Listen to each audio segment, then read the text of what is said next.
ini 080 11 38 20 25 115. Di sini saya akan menjelaskan tentang 3 pemrograman. Nah, kita akan masuk ke soal nomor 1 terlebih dahulu. Di sini ini soalnya, buat program mengecek bilangan ganjil genap dalam satu kelompok. Misal 11111 itu ganjil. Nah, di sini kita akan membuat flowchart terlebih dahulu. Tetapi sebelum membuat flowchart, saya ada catatan kecil terlebih dahulu. Sini ini namanya terminator. Ini digunakan awal dan akhir. Di sini ini namanya flow atau arah aliran. Ini namanya preparation atau inisialisasi, dan interpretio mini input atau output. Dan kedua ini digunakan untuk konektor dari lembar pertama ke lembar kedua apabila flowchart itu tidak cukup. Oke, di sini saya akan menjelaskan tentang flowchart nomor 1 ini. Di sini kita start terlebih dahulu. Setelah itu kita input n, variabel n. Di sini for i sama dengan 1 to n do. Input i, input x array i, dan juga perulangan i++. Perulangan i++ ini untuk for i sama dengan 1. Jadi dia terus mengulang sampai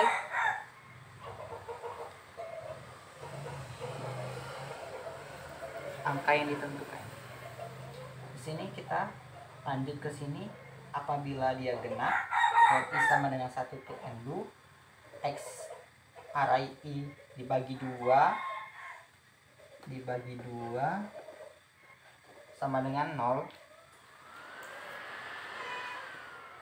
Apabila benar, dia akan masuk x array 1 dan melakukan perulangan. Apabila dia salah, dia akan mengulang ke sini. Oke, lanjut di sini. Ini flowchart input ganjil. Tadi kan genap, yang ini ganjil. For i sama dengan 1 to n do. X array i dibagi 2 sama dengan 0. X array, apa dia betul x array i terus melakukan perulangan i++, apa dia sudah sampai angka tertentu, maka dia akan kembali ke sini dan mengakhirinya. Dan setelah itu kita end. Baiklah, tadi kita akan sudah membuat flowchart. Sekarang kita akan membuat algoritma dari program yang ini.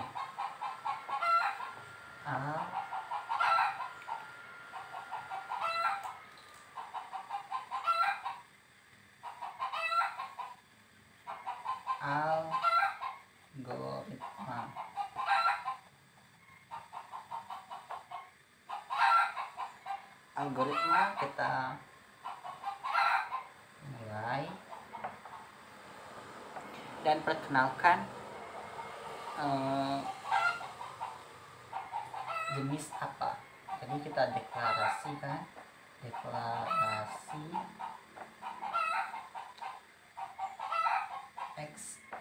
10 n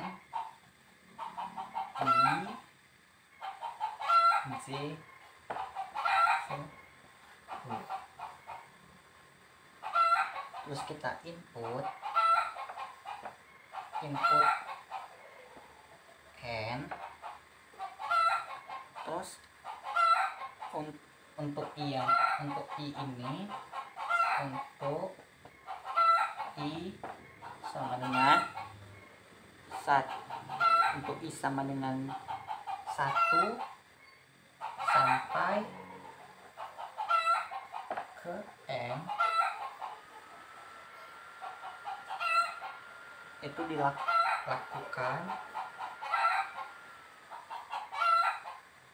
input x i, input x array i.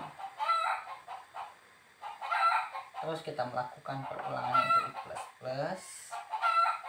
Terus penyataan for selesai.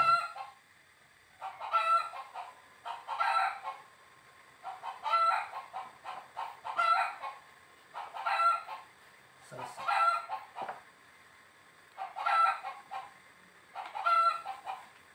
Oke.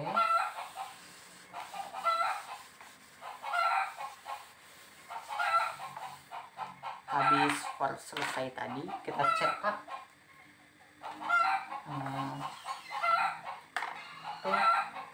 cetak genap.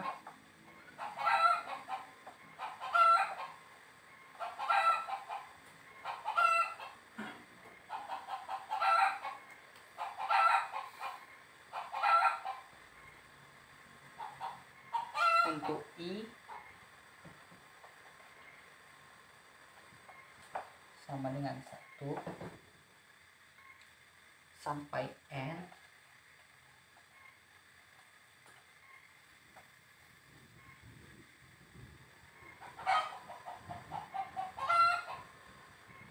maka lakukan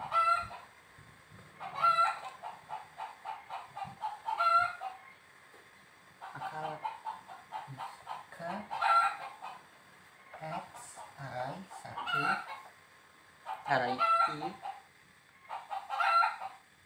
modulo 2 sama dengan 0 serta X array I++.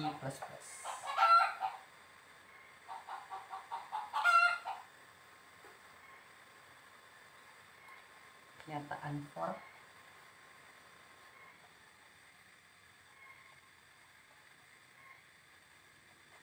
selesai.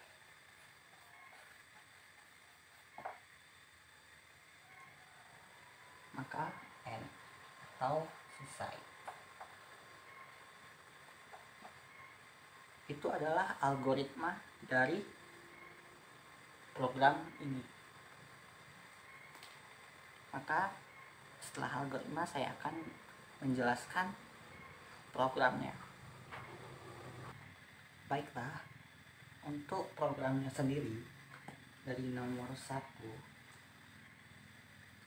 itu programnya terlebih dahulu kita tulis input iostream using namespace std, terus jenisnya integer main dalam kurung integer X array 10, terus integernya itu ada integer X array 10, ada I, terus ada J array 10, ada K, sama ada N. Maka terlebih dahulu kita cout bilangan, masukkan bilangan,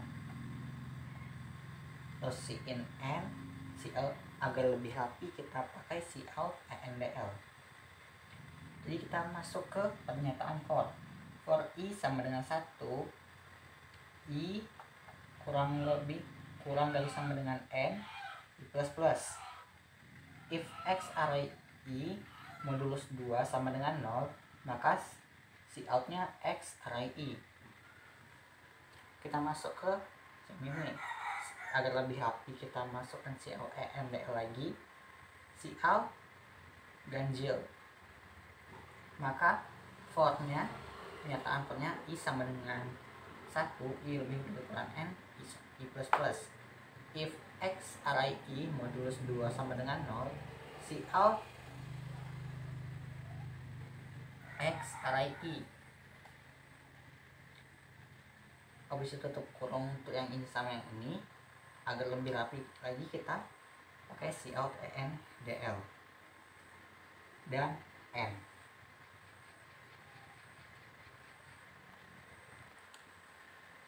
Kalau yang tadi itu program, maka di sini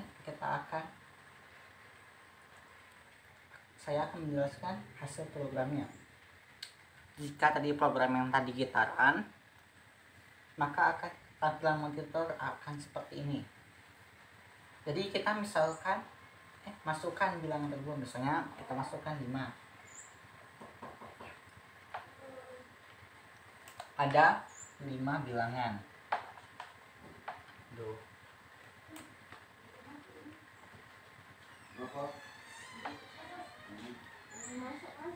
Maka akan ada bilangan ke 1, 2, 3, 4, dan 5.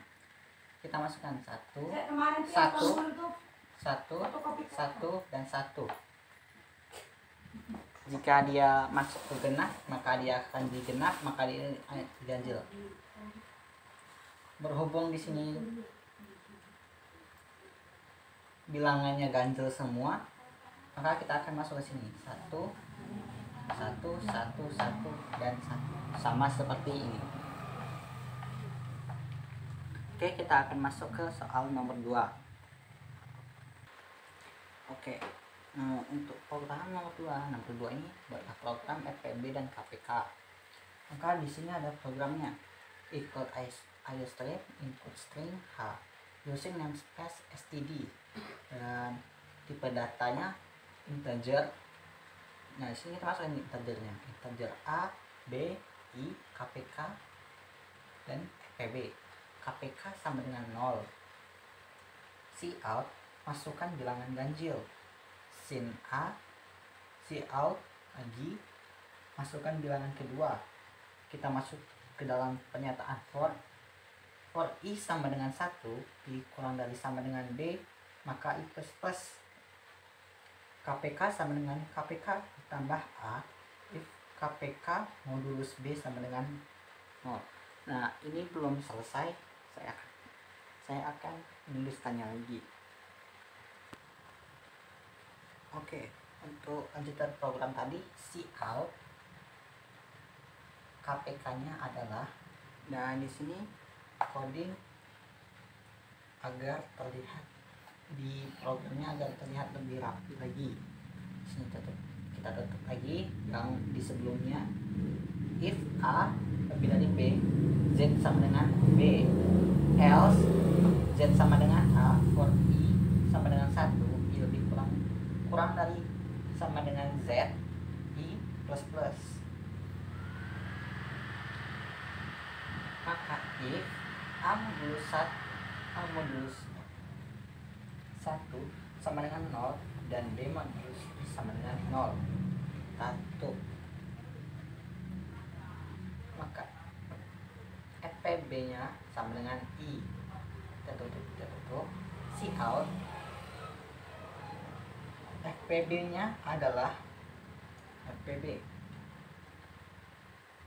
N.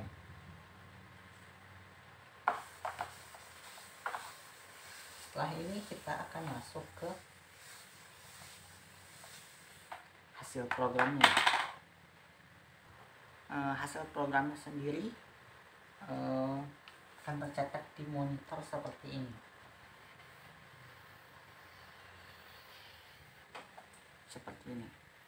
Jadi kita masukkan bilangan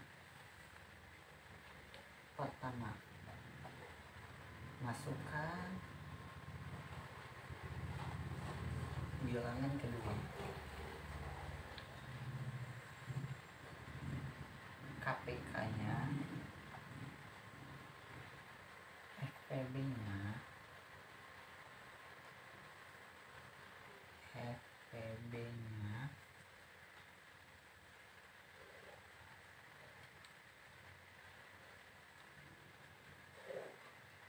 nah, akan terlihat seperti ini. Di sini ada kan tulisan. Di sini tidak terlihat ya. Sebentar. Nah, akan terlihat seperti ini. Masukkan bilangan 1. Misalnya bilangan satunya kita masukkan berapa ya? Kita masukkan 20. Bilangan 2-nya 35. Maka KPK-nya adalah 140. FPB-nya 5. Seperti ini. Ini adalah nomor 2. Setelah nomor 2 kita akan masuk nomor 3.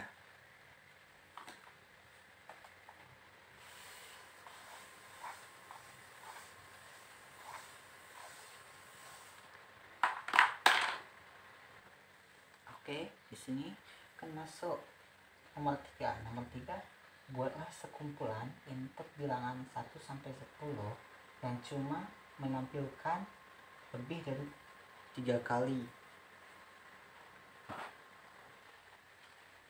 Baiklah, di sini ada program nomor 3-nya. Di sini tulis input IOString, tulisin yang space std, jenis datanya integernya ada data 20, data array 20 sama integer jumlah. Cout masukkan banyak data, kita masukkan in n for integer i sama dengan i kurang dari n i plus plus. Cout data ke 1 ditambah i tambah 1 seperti ini. Baiklah, ini lanjutannya. Programnya dimulai dari proses menghitung periode kemunculan. Jadi for integer h sama dengan 0, h dikurang ini h kurang n, h plus plus, jumlah sama dengan 0. For integer i sama dengan 0, i kurang dari n, i plus plus. If data h sama dengan data i, jumlah lebih lagi. Menghindari duplikasi, misalnya ada data yang sama. If data h sama dengan data h-1, if jumlah lebih dari 3, cout data h, else cout tidak ada. Baiklah, itu penerapan dari